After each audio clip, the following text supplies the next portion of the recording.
You are a child in a small town. You are, to be exact, 8 years old, and it is growing late at night. Late for you, accustomed to bedding in at 9 or 9:30. Once in a while, perhaps begging Mom or Dad to let you stay up later to hear Sam and Henry on that strange radio that is popular in this year of 1927. But most of the time, you are in bed and snug at this time of night. It is a warm summer evening. You live in a small house on a small street in the outer part of town where there are a few street lights. There is only one store open, about a block away, Miss Singer's. In the hot evening, Mother has been ironing the Monday wash, and you have been intermittently begging for ice cream and staring into the dark. You and your mother are all alone at home in the warm darkness of summer. Finally, just before it's time for Miss Singer to close her store, Mother relents and tells you, "Run, get a pint of ice cream, and be sure she packs it tight."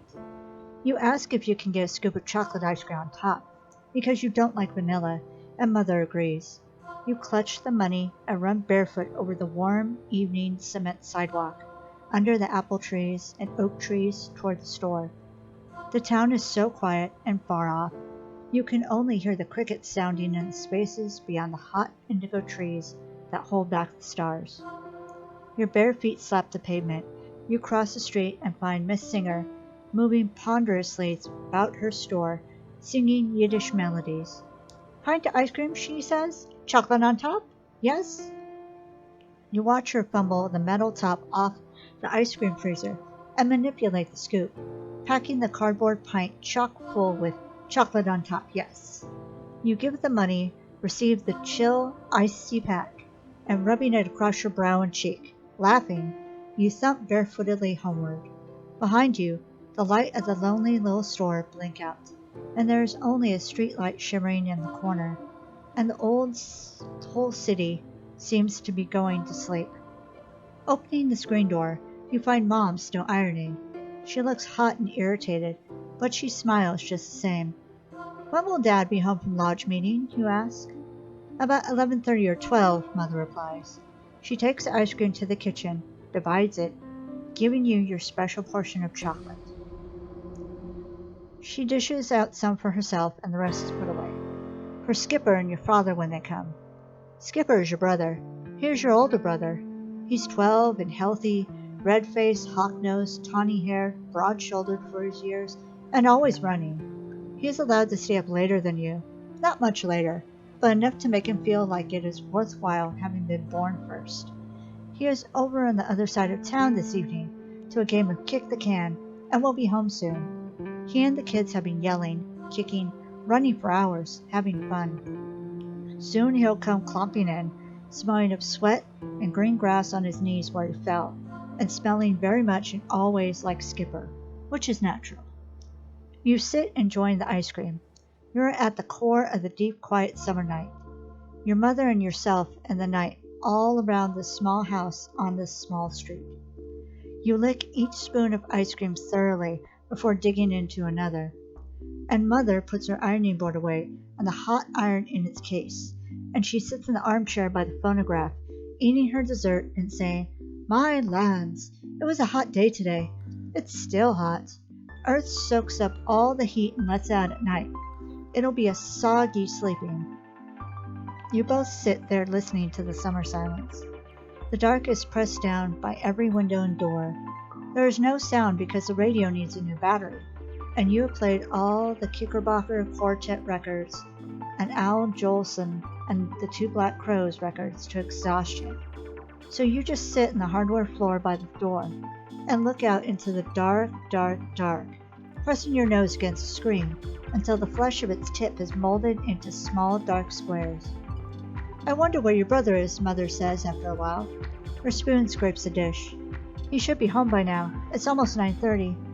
"He'll be here," you say, knowing very well that he will be. You follow Mom out to wash the dishes. Every sound, each rattle of spoon or dish is amplified in the baked evening. Silently, you go to the living room, remove the couch cushions, and together yank it open and extend it down into the double bed that it secretly is. Mother makes the bed, punching pillows neatly to flump them up for your head. Then, as you're unbuttoning your shirt, she says, "Wait a while, Doug." "Why?" "Because I said so." "You look funny, Mom." Mom sits down a moment, then stands up, goes to the door and calls. You listen to her calling and calling, "Skipper. Skipper. Skipper." Over and over. Her calling goes out into the summer, warm dark, and never comes back. The echoes pay no attention. "Skipper. Skipper. Skipper. Skipper." And as you sound the floor, a coldness that is not ice cream, and not winter, and not part of summer's heat goes through you. You notice Mom's eyes sliding, blinking, the way she stands undecided and is nervous. All of these things. She opens the screen door. Stepping out into the night, she walks down the steps and down the front sidewalk under the lilac bush. You listen to her moving feet. She calls again. Silence. She calls twice more. You sit in the room. Any moment now, Skipper will reply from down the long, narrow street. "All right, Mom. All right, Mother. Hey." But he doesn't answer. And for 2 minutes, you sit looking at the made-up bed, the silent radio, the silent phonograph, at the chandelier with its crystal bobbins gleaming quietly on the rug, with the scarlet and purple curlicles on it. You stub your toe on the bed purposely to see if it hurts. It does. Whining, the screen door opens and Mother says, "Come on, Shorts, we'll take a walk." "Where to?" "Just down the block. Come on. Better put your shoes on, though. You'll catch cold." "No, I won't. I'll be all right." You take her hand. Together you walk down St. James Street. You smell roses in blossom, fallen apples laying crushed and odorous in the deep grass. Underfoot, the concrete is still warm, and the crickets are sounding louder against the darkening dark. You reach the corner, turn, and walk toward the ravine. Off somewhere a car goes by, flashing its lights in the distance. There is such a complete lack of life, light, and activity. Here and there, back off from where you are walking toward the ravine, you see faint squares of light where people are still up. But most of the houses, darkened, are sleeping already, and there are a few lightless places where the occupants of a dwelling sit talking low, dark talk on their front porches. You hear a porch swing squeaking as you walk near. "I wish your father was home," says Mother. Her large hand tightens around your small one. "Just wait until I get that boy. I'll spank him within an inch of his life." A razor strap hangs in the kitchen for this. You think of it. Remember when Dad has doubled and flourished it with muscled control over your frantic limbs. You doubt Mother will carry out her promise. Now you have walked another block and are standing by the holy black silhouette of the German Baptist Church at the corner of Chapel Street and Glen Rock. In back of the church, 100 yards away, the ravine begins. You can smell it. It has a dark, sewer, rotten foliage, thick green odor. It is a wide ravine that cuts and twists across the town, a jungle by day, a place to let alone at night. Mother has often declared, "You should feel encouraged by the nearness of the German Baptist Church, but you are not, because the building is not illuminated, is cold and useless as a pile of ruins by the ravine's edge. You are only 8 years old. You know little of death, fear, or dread. Death is a waxen effigy in the coffin when you were 6 and grandfather passed away, looking like a great fallen vulture in his casket, silent, withdrawn, no more to tell you how to be a good boy, no more to comment on politics. Death is your little sister one morning, when you awaken at the age of 7, looking into her crib, and see her staring up with a blind, blue, fixed and frozen stare, until the men come with a small wicker basket to take her away. Death is when you stand by her high chair 4 weeks later, and suddenly realize she'll never be in it again, laughing and crying, and making you jealous of her because she was born. That is death. But this is more than death. This summer night, waiting deep in time and stars and warm eternity, it is an essence of all things you will never feel or see or hear in your life again, being brought steadily home to you all at once. Leaving the sidewalk, you walk along a trodden, pebbled, weed-fringed path to the ravine's edge. Crickets, in loud, full drumming chorus now, are shouting to quiver the dead. You follow obediently behind the brave, fine, tall mother who is a defender of all the universe. You feel braveness because she goes before, and you hang back a trifle for a moment, then hurry on too. Together then, you approach, reach, and pause at the very edge of civilization, the ravine. Here and now, down there in that pit of jungled blackness, is suddenly all the evil you will ever know, evil you will never understand. All of the nameless things are there. Later, when you have grown, you will be given names to label them with, meaningless syllables to describe the waiting nothingness. Down there in the huddled shadow, among thick trees and trailed vines, lies the odor of decay. Here in this spot, civilization ceases, a reason ends, and a universal evil takes over. You realize you are alone, you and your mother. Her hand trembles. Her hand trembles. Your belief in your private world is shattered. You feel mother tremble. Why? Is she too doubtful? But she is bigger, stronger, more intelligent than yourself, isn't she? Does she, too, feel that intangible menace, that groping out of darkness, that crouching malignancy down below? Is there, then, no strength in growing up? No solace in being an adult? No sanctuary in life? No flesh citadel strong enough to withstand this gabbling assault of midnights? Doubt flush you. Ice cream lives again in your throat, stomach, spine, and limbs. You are instantly cold as a wind out of December gone. You realize that all men are like this, that each person is to himself one alone. One oneness, a unit in a society, but always afraid. Like here, standing, if you should scream now, if you should holler for help, would it matter? You are so close to the ravine now, and in that instant of your scream, in the interval between someone hearing it and running to find you, much could happen. Blackness could come swiftly, swallowing, and when in one titanically freezing moment, all would be concluded. Long before dawn, long before police with flashlights might probe the disturbed pathway, long before men with trembling brains could rustle down the pebbles to your help.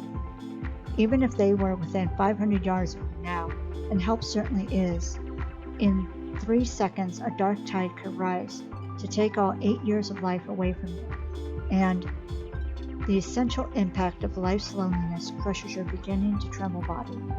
Mother is alone too. You cannot look at the sanctity of marriage, the protection of her family's love. She cannot look to the United States Constitution or the city police. She cannot look anywhere in this very instant, save into her heart, and there she'll find nothing but uncontrollable repugnance and a will to fear. In this instance, it is an individual problem seeking an individual solution. You must accept being alone and work on from there. You swallow hard, cling to her. Oh Lord, don't let her die, please, you think? Don't do anything to us.